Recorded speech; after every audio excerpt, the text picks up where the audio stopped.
राधे राधे। जय श्री कृष्णा। श्री राधा रानी की कृपा से हम भक्तों के पावन चरित्रों को श्रवण कर रहे थे। जैसे कि हम श्री जी की बहुत ही प्यारी सखी भोरी सखी जी के पावन चरित्रों को श्रवण कर रहे थे। आज उनके चरित्र का भाग 2 है। कल तक हमने श्रवण किया कि भोरी सखी, उनका जन्म मध्य प्रदेश में हुआ। बचपन से ही वो श्री राधा कृष्ण के अनन्य भक्त हुए। उन्होंने गुरु की प्राप्ति में अपना घर छोड़ वो चले गए थे तलाश में। तब उनके भ्राता ने उनको गुरुदेव की प्राप्ति कराई और श्री राधा वल्लभ संप्रदाय के एक गुरुदेव से उनकी दीक्षा करवाई। फिर उनको गुरुदेव की प्राप्ति हुई। फिर आगे उनको एक पदवी मिली जो कि उन्हें एक राजा ने दिया था, परंतु उनको उस पदवी में भी वह आनंद नहीं आया जो वो श्री राधा कृष्ण की भक्ति में प्राप्त करते थे। तो उन्होंने सब कुछ छोड़ दिया। फिर जब वे अपने गांव भलेशा आ गए, अपने गृहस्थ जीवन में थे, तब क्या हुआ, उनकी जो पत्नी थी और जो पुत्र थे वो भी कुछ दिन बाद देहांत कर जाते हैं। उनकी मृत्यु हो जाती है तो वे भी चले जाते हैं और उसी कुछ दिन बाद उनके पिताश्री भी चले जाते हैं। इस प्रकार उनके जीवन में जो उनके माता पिता जो लोग थे सब उनके जीवन से चले जाते हैं। अब उनके लिए एक मार्ग प्रशस्त हो जाता है जहाँ पर वो अब श्री वृंदावन धाम जा सकते हैं। तो अब वे श्री वृंदावन धाम चले गए और पूरा जीवन भर उन्होंने वहीं साधना की और श्री प्यारी प्रिया प्रियतम के चरणों की दासी बनी रहे। तो वे श्री वृंदावन धाम आ गए और वृंदावन धाम आने के बाद उन्होंने श्री राधा वल्लभ संप्रदाय में बताया जाता है कि श्री राधा वल्लभ संप्रदाय से उन्होंने निज मंत्र की दीक्षा प्राप्त कर ली और अब वे रस भजन की भावना में अत्यंत संलग्न हो गए, उसमें खोने लग गए। इसका एक पद में उल्लेख किया है श्रीहित अनन्य रसिकावली में। इस पद में उल्लेखन है, गुरु गोवर्धन लाल चरण से निकिबिधि रीझे परम दयाल दई करी कृपा सुहित निधि रहत भावना छके आठों जाम जुगल की गिरा मधुर में छलकी अरु नैनिन में झलकी अब भोरी सखी होय के रहत सखिन के साथ जू परम रसिक इहि काल में भय श्री भोलानाथ जू। अब उन्हें गुरु गोवर्धन लाल जी से दीक्षा प्राप्त हो गई। अब तो वे कृपा से, हितजू की कृपा से आठों याम भावना में छके रहते और एकदम अपनी नैनों से उनके दर्शन करते रहते। अब तो भोरी सखी तो सखी के बीच में रहने लग गई और वो परम रस प्राप्त कर लेती हैं। ऐसा ये पद व्याख्यान होता है।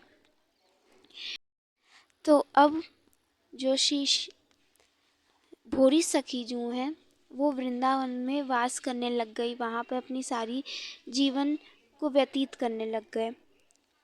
श्री भोलानाथ जी उस वक्त जो उनकी मनोस्थिति थी वो जीवन उपार्जन यानी कि वे कहीं कमाए धमाए ये उनकी स्थिति नहीं थी। वो तो रस में डूबे रहने वाले महात्मा थे।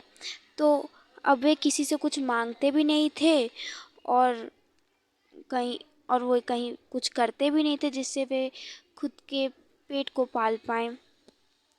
तो अब करुणामयी सरकार कहाँ अपनी करुणा नहीं दिखाएंगी, कैसे अपनी करुणा नहीं दिखाएंगी।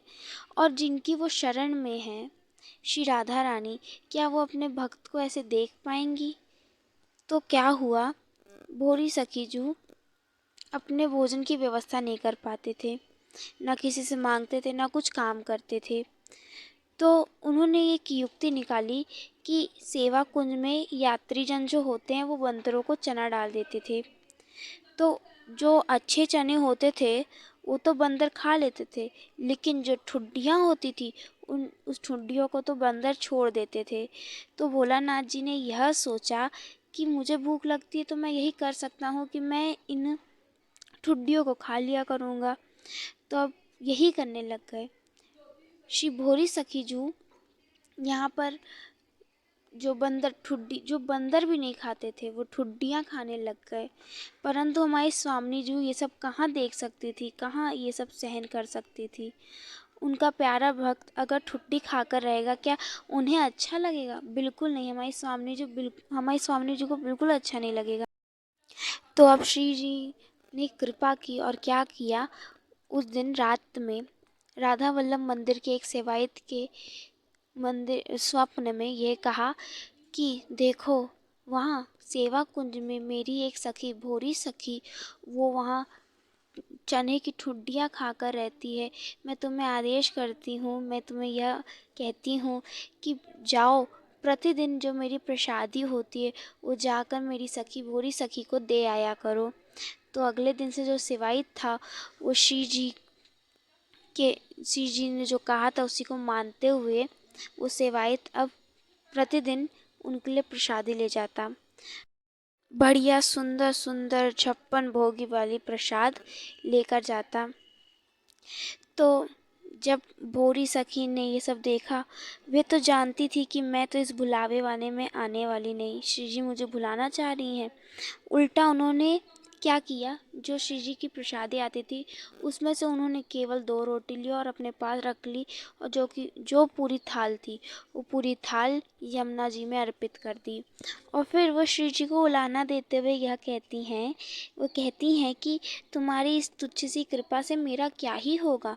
तुमने क्या मुझसे यह भी नहीं पूछा कि तुम चाहती क्या हो। यहाँ पर जो भोरी सखी का भाव है, सखी की भाव है, तो इसे कोई अन्य भाव ना लेगा, क्योंकि यहाँ पे वो अपनी सखी से बात कर रही हैं, अपनी स्वामिनी जी से बात कर रही हैं। वो कहती हैं, आपने क्या मुझसे मेरा कभी भाव पूछा? और यहाँ पर श्री भोरी सखी क्या चाहती थी, उनकी क्या चाहत थी?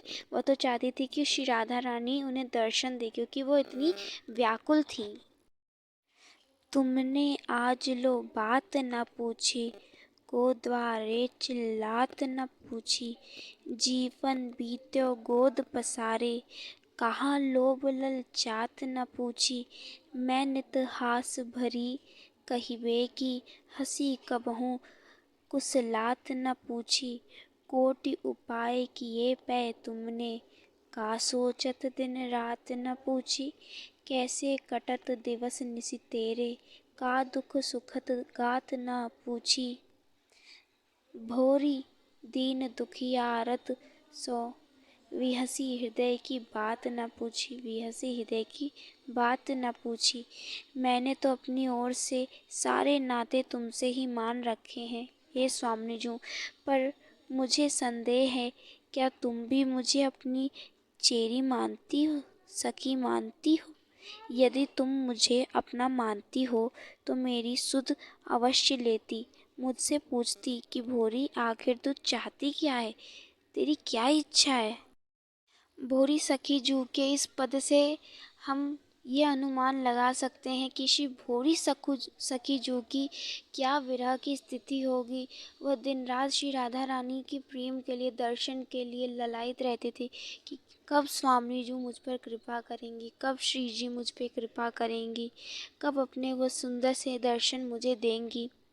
इसी के लिए वे दिन रात विरह अग्नि में जलती रहती थी। ये श्री भोरी सखी जू की मन की स्थिति थी कि उन्हें अब श्री जी चाहिए थी। उनका जो पूरा उनका जो शरीर होता था वो उनके अश्रु से भीजा रहता था। श्री जो भोलानाथ सखी हैं, भोरी सखी हैं, वे नाम से प्रेम के ऊपर एक पद बताती हैं। नाम श्वास दो विलग चलत है, इनको भेद न मोह को भावे। श्वास ही नाम, नाम ही श्वासा, नाम श्वास को भेद मिटावे। बाहिर कछु न कछु तब भीतर, जिय और नाम एक वह जावे। तब निज रूप नाम को प्रगटे, तन में श्रीवन सहज दिखावे। श्री भोरी सखी जी कहती हैं, नाम और जो श्वास है वो अलग नहीं होने चाहिए, अलग नहीं चलने चाहिए, वे साथ ही चलने चाहिए। नाम के साथ श्वास और श्वास के साथ नाम चलना चाहिए। जहाँ पर नाम और श्वास का जो भेद है वो मिट जाए, बाहर भी नाम अंदर भी नाम, ऐसी स्थिति होनी चाहिए। तब तो जो नाम है वो प्रकट होगा और सहज ही जो श्री राधा वल्लभ हैं वो हिया में प्रकट हो जाएंगे, हृदय में प्रकट हो जाएंगे और उनके दर्शन हो जाएंगे। ऐसा श्री भोरी सखी जी की मानती थी। तो श्री भोरी सखी जू का इस प्रकार प्रतिदिन श्री राधा कृष्ण जू के दर्शन के लिए, श्री प्रिया जू के दर्शन के लिए जो विरह था वो बढ़ता जा रहा था। वे श्री जी से बहुत प्रार्थना करती थी, बहुत प्रार्थना करती थी। नेत्रों से अविरल अश्रु बहते रहते थे दिन रात। बहुत पद गाती थी श्री जी के लिए। श्री जी की कृपा से अभी हम यहीं विराम देते हैं। श्री जी की कृपा से कल हम श्री भोरी सखी जू के चरित्र में श्रवण करेंगे कि कैसे श्री प्रिया जू ने उनको, श्री भोरी सखी जू को अपने दर्शन दिए। श्री प्रिया जू की हम पर इतनी कृपा है कि हम ऐसे रसिक भक्तों के पावन चरित्र श्रवण कर रहे हैं जो कि इतने महान हुए, जो रस की स्थिति में इतने हुए जहाँ तक कभी हमारी पहुँच नहीं। श्री जी ने हम भक्तों पर इतनी कृपा की कि हम ऐसे ऐसे भक्तों के पावन चरित्रों को श्रवण कर रहे हैं। ऐसे लाडली जो हम पर अति अति प्रेम की कृपा बरसाती रहें, ऐसी कृपा करती रहें कि हम ऐसे भगवान के प्रिय भक्तों के पावन चरित्र को श्रवण करते रहें। श्री जी की कृपा से आगे हम कल श्रवण करेंगे। अभी यहीं विराम देते हैं। तब तक के लिए आप सभी भक्तों को राधे राधे, जय श्री कृष्णा।